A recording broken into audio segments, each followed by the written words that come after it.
Bonjour, bonsoir, chers à toutes, chers tous. Heureux de vous retrouver dans cette nouvelle capsule. Je suis El Mancio Gutson. Je voudrais aujourd'hui, en tout respect et en toute considération, je voudrais répondre à une expression du président sénégalais Diomaye Faye et, si possible, excusez-moi de le dire, le corriger par rapport à l'utilisation de cette expression dans le paradigme africain. Le vrai problème des Africains, c'est de vouloir réfléchir selon un autre paradigme. C'est ce qui fausse notre identité, c'est ce qui fausse notre communion, c'est ce qui fausse notre communication. Réfléchir selon un autre paradigme. De façon tout à fait basique, cela revient donc à être de la papaye et à vouloir réfléchir comme une mangue, ou à être tout simplement du raisin et à vouloir réfléchir tout simplement comme, je ne sais pas, un autre fruit. Cet exemple ou ces exemples sont réels, vrais. C'est ce qui se passe vraiment. Vous avez des Africains dont la réflexion n'est pas africaine parce que le paradigme et la vision de ce paradigme ne lui donnent pas la possibilité de réfléchir selon son identitaire et donc logiquement, même si la logique n'est pas la vérité, il va extrapoler sa propre nature et réfléchir dans un paradigme qui n'est pas le sien, dans un paradigme qui ne sera jamais le sien, et naturellement un paradigme qui obligatoirement entrera en conflit, en conflictualité avec son identité.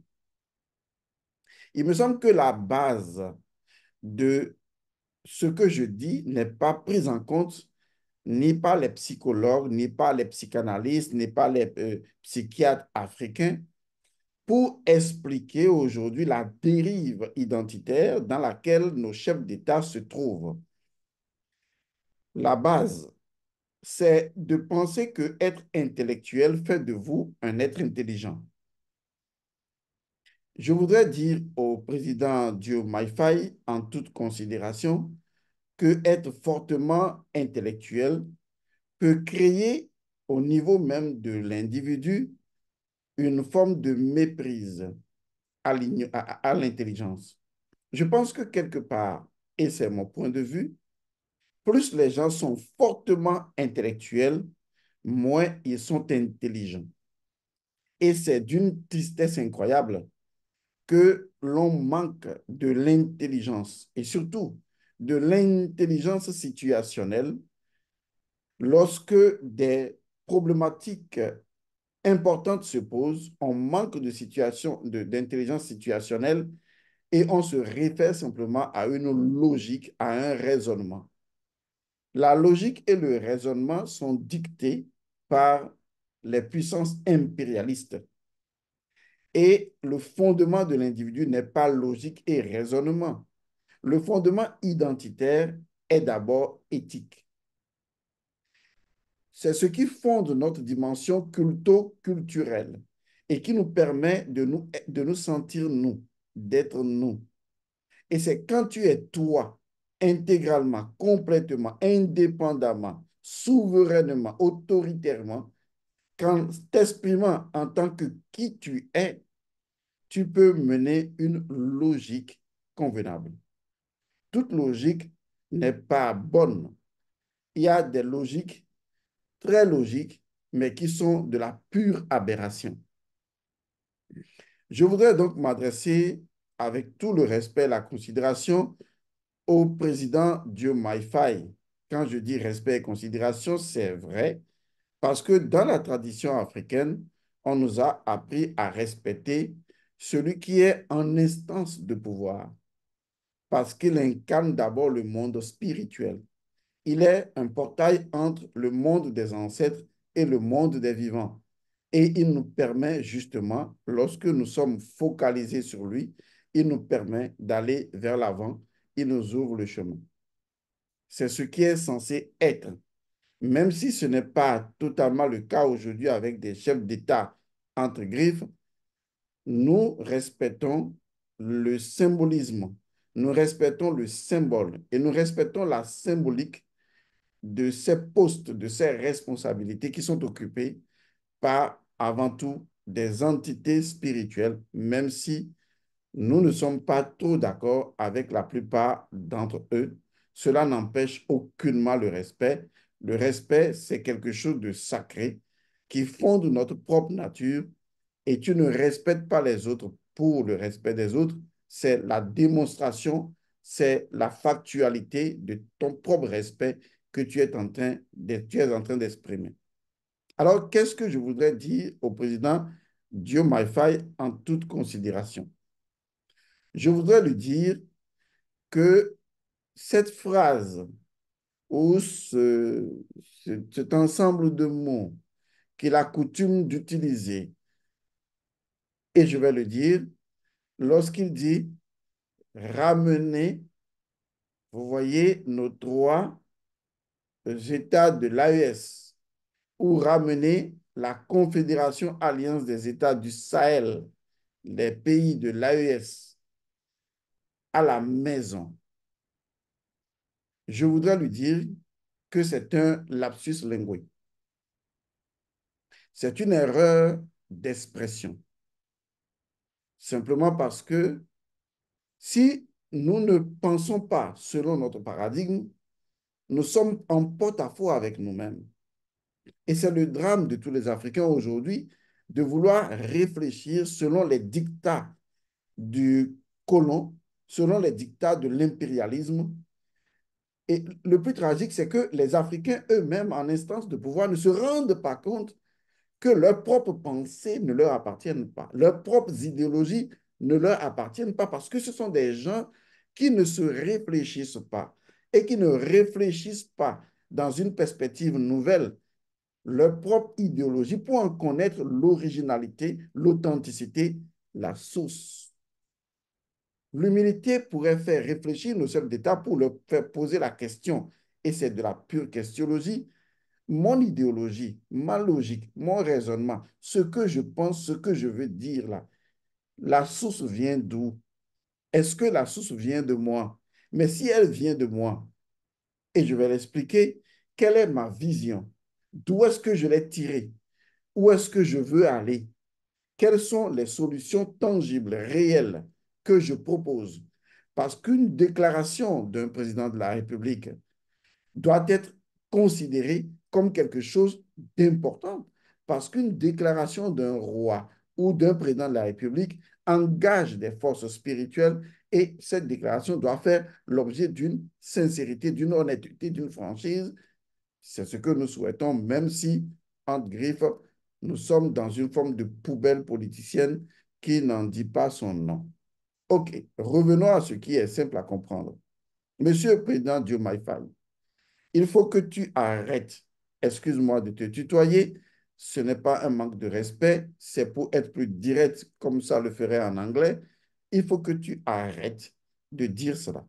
Ramener les trois pays, le Mali, le Niger et le Burkina, à la maison. Je ne veux même pas dire CEDEAO. Non, je veux dire à la maison. Il faut que tu arrêtes ça. D'abord, je voudrais te poser une question, Monsieur le Président de la République du Sénégal. Qu'est-ce qu'une maison?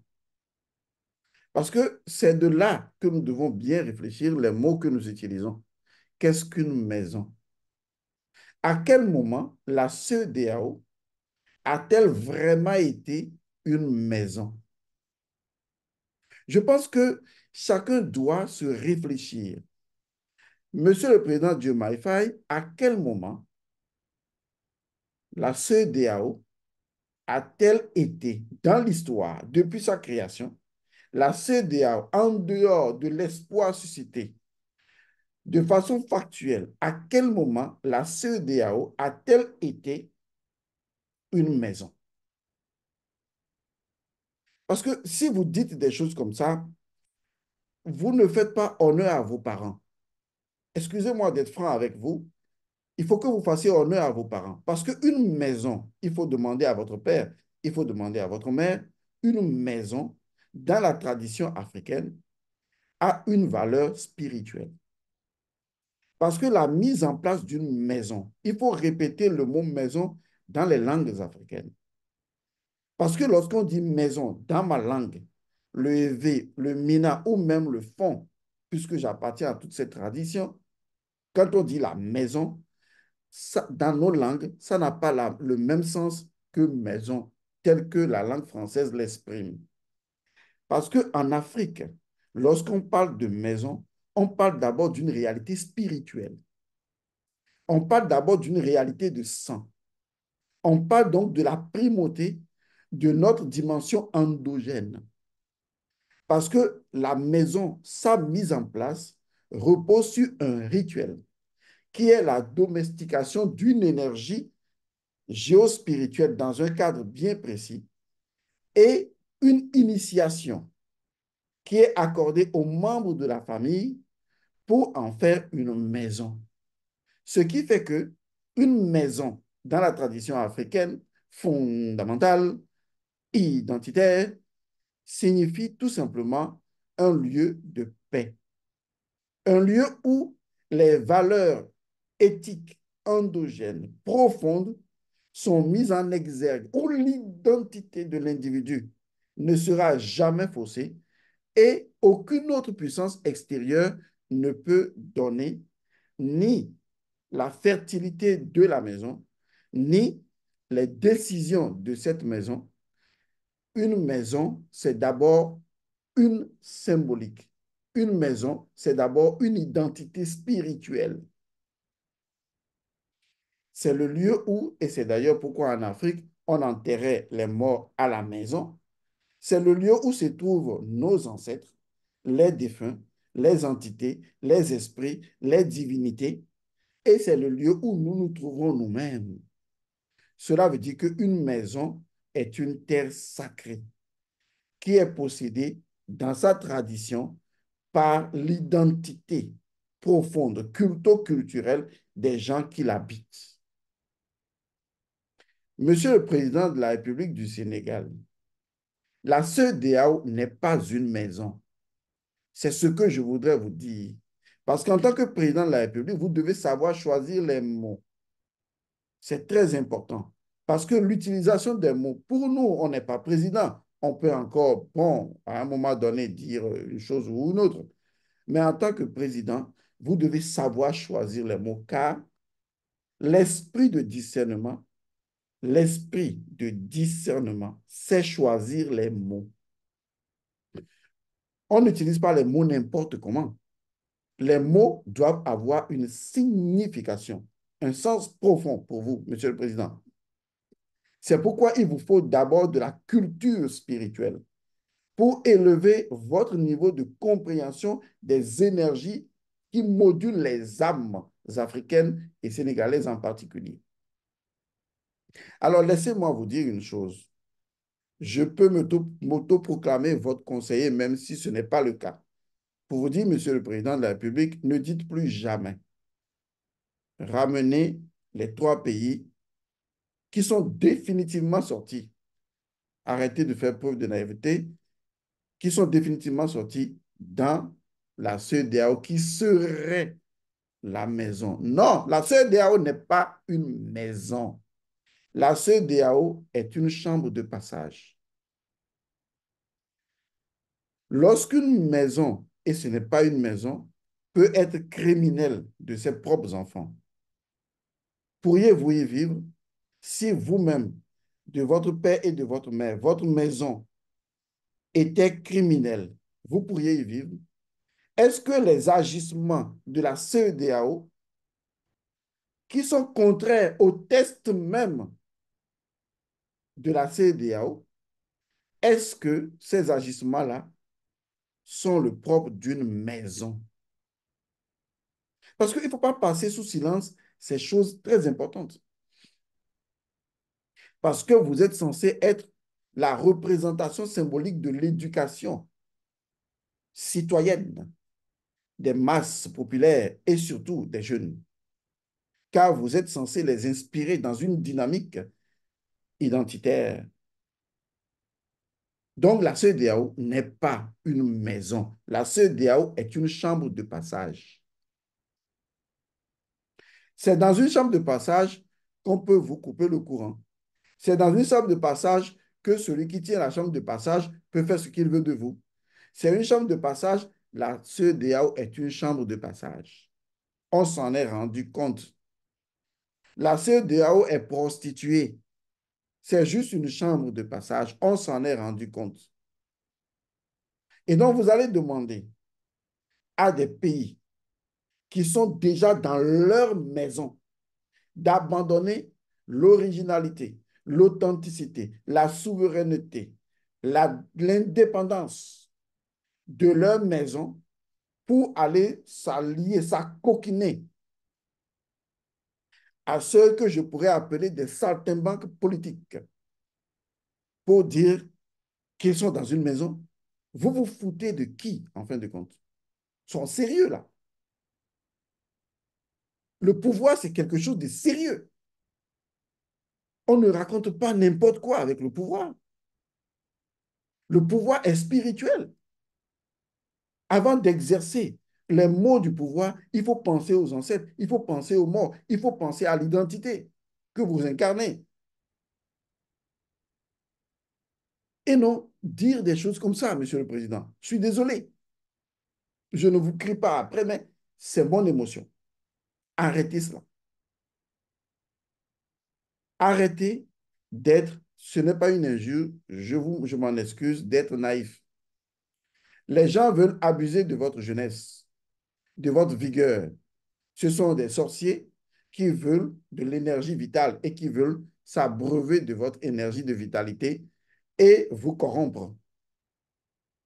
Peut-être que vous n'avez pas encore cette hauteur spirituelle pour entreapercevoir les dimensions spirituelles de ces gens qui ont assis leur pouvoir sur l'obscurantisme, la malfaisance et la magie noire.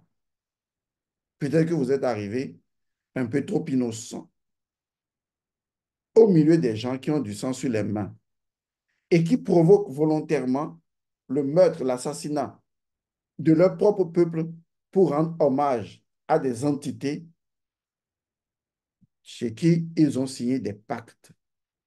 C'est un jeu maléfique que nous connaissons très bien. Alors, Monsieur le Président de la République du Sénégal,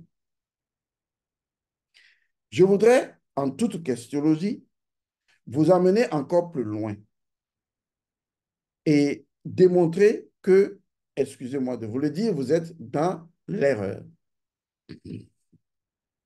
Vous avez dit qu'il faut réformer la CEDEAO. Donc, si je comprends bien, Monsieur le Président, vous proposez que, eh bien, certains pays restent, pas les gens de l'AES en tout cas, je n'en sais rien, peut-être leur ombre que vous avez ramassée quelque part, c'est ça que vous allez foutre à la CEDEAO, votre maison, mais pas leur maison. Ces pays avaient déjà une maison. Maintenant, ces pays ont décidé de sortir d'une chambre de passage et de sortir de la prostitution pour retrouver leur pureté. C'est tout. Bien.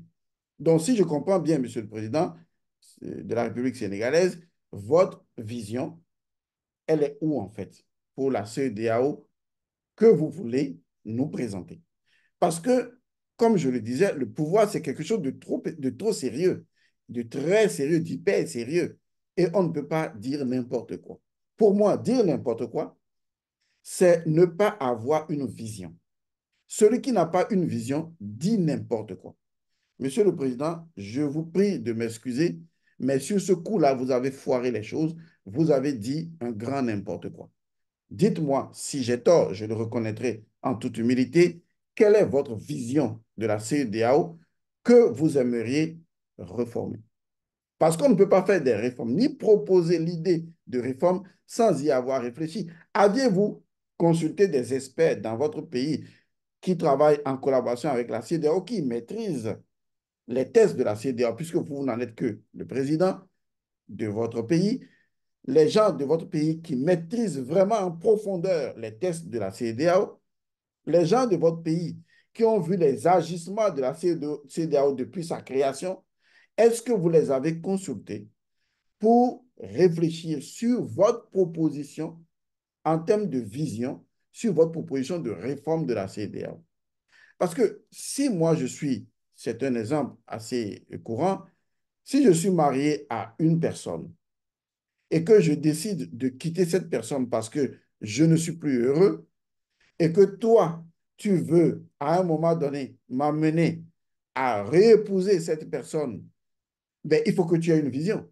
Il faut que tu aies des arguments solides. Il faut que tu me donnes la feuille de route. Il faut que tu me dises en quoi est-ce que y retourner me sera meilleur. Il ne suffit pas de dire revenez à la CEDEAO et on va travailler au sein de la CEDEAO. Non, ça ne marchera pas, Monsieur le Président. Ne rêvez pas. La CEDEAO a mis des années. La CEDEAO a mis des années, Monsieur le Président Diomaye Faye. La CEDEAO a mis des années pour se corrompre. La CEDEAO a mis des années pour devenir une organisation infectée. Vous pensez qu'en un an, en 2 ans, présentez-nous votre vision, présentez-nous ça et déclinez les axes de cette vision, donnez-nous le temps que vous nous proposez de façon factuelle. Parce que c'est avec ça que vous pouvez nous convaincre, pas avec une promesse politicienne, pas avec un discours. Démontrez-nous, Monsieur le Président Diomaye Faye, de A jusqu'à Z, que voici la vision de la nouvelle CEDEAO. Il faut faire ci, il faut faire ça, il faut faire ci, il faut faire ça, il faut faire ci, il faut faire ça, et nous donner un créneau. Mais vous savez faire quand même un projet.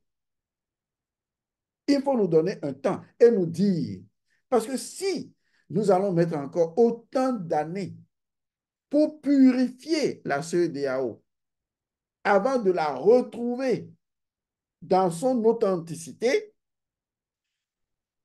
Seigneur, franchement, est-ce que vous pensez aux populations? Non, est-ce que vous pensez aux populations? Les populations en ont ras-le-bol, les populations en ont marre.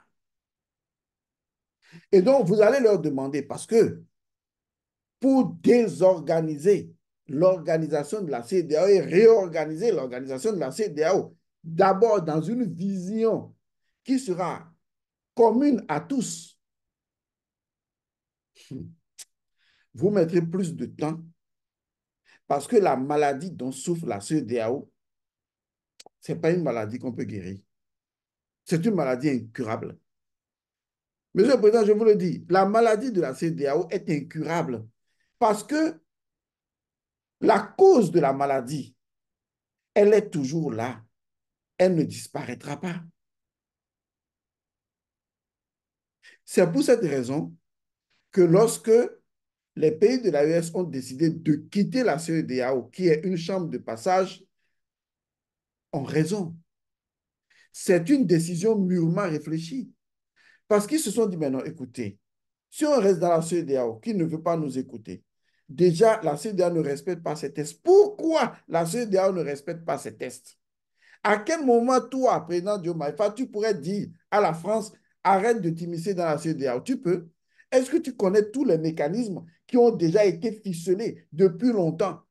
Tu penses que tu peux dénouer ça? C'est pas possible.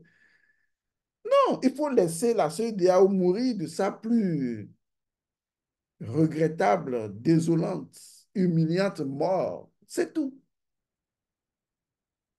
Parce que on peut maintenant aller dans une véritable maison. Une véritable maison, ce n'est pas non plus une confédération, c'est une fédération. C'est ça une véritable maison, une fédération. Donc, je voudrais finir pour dire que nous avons vraiment un problème avec la plupart de nos chefs d'État. Vous savez, le pouvoir c'est quand même quelque chose. Je vous assure, le pouvoir contient en lui-même les germes originaires, les germes originels de sa propre destruction. Lorsque vous étudiez le pouvoir, lorsque vous faites l'étude du pouvoir, tout homme qui a connu d'une manière ou d'une autre le pouvoir vous dira que le pouvoir, c'est quelque chose dont il faut se méfier. Il faut avoir à l'égard du pouvoir une vigilance, un œil vigilant, comme si en fait, vous avez le pouvoir, mais vous surveillez le pouvoir que vous-même vous avez. Parce que si vous ne surveillez pas d'un œil aurien, d'un œil osirien, si vous ne surveillez pas d'un œil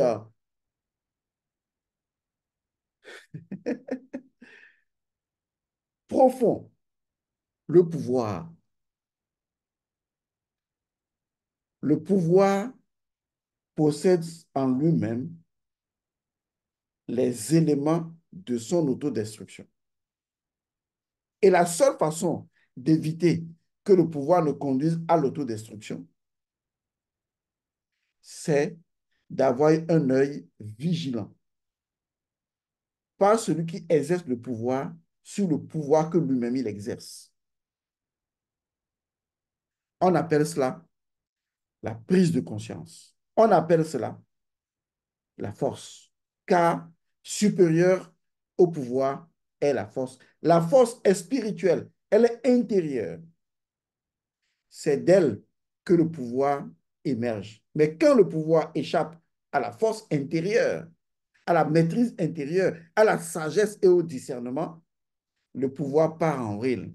Et c'est de la nature du pouvoir de vouloir partir en vrille. Et c'est ça, Monsieur le Président et Monsieur les Présidents. Est-ce que vous ne voyez pas et est-ce que vous n'êtes pas surpris que tous ceux qui étaient opposants, quand ils viennent au pouvoir, eh bien, c'est comme si quelque chose de différent s'est produit et on ne les reconnaît plus. Vous savez pourquoi? Le pouvoir a quelque chose de profondément diable. Ce n'est pas mauvais en soi. Le pouvoir vous susure des choses à l'oreille, comme un petit serpent qui vous fait avec sa langue fourchue. Le pouvoir tend à utiliser une partie de l'humain, une partie que l'humanitude de l'humain a déjà dépassée, une partie qui doit rester sous laisse, maîtrisée. Le pouvoir est indissociable de notre animalité humaine. Je peux vous faire une métaphysique du pouvoir. Le pouvoir est indissociable de notre animalité humaine. Donc là où il y a l'exercice du pouvoir, il faut surveiller le mental animal, l'animalité de notre propre nature, parce que nous sommes quelque part au fond des animaux. Ça fait partie de notre échelle d'évolution vers l'humanité et l'humanitude. Est-ce que ce qui se passe aujourd'hui dans la bande de Gaza, est-ce que c'est humain ou c'est animal? Soyez honnête envers vous-même. Est-ce que l'apartheid était humain ou animal?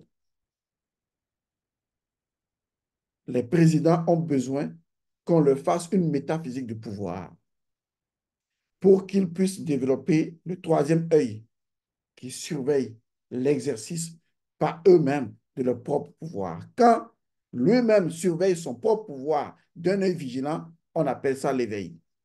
La conscience, on appelle ça l'œil de Russe. Monsieur le Président, ayez l'œil de Russe. Retournez à votre tradition. Retournez à vos parents, à vos ancêtres. Demandez ce que c'est qu'une maison. Et ensuite, posez-vous la question, est-ce que la CEDEAO a-t-elle vraiment été une maison? A-t-elle fait preuve d'une maison au moins de substitution? Ou qu'est-ce que la CEDEAO était vraiment?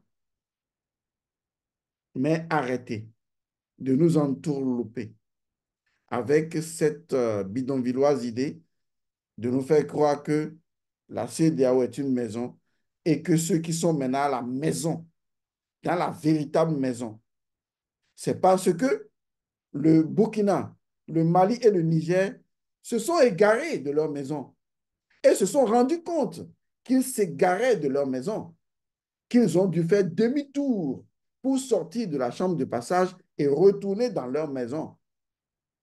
Maintenant, vous voulez leur demander de sortir à nouveau de leur maison pour retourner dans une chambre de passage. Monsieur le Président, s'il vous plaît, soyons sérieux. D'accord? S'il vous plaît, Monsieur le Président, soyons sérieux. Monsieur le Président, une fois encore, s'il vous plaît, soyons vraiment sérieux. J'ai dit.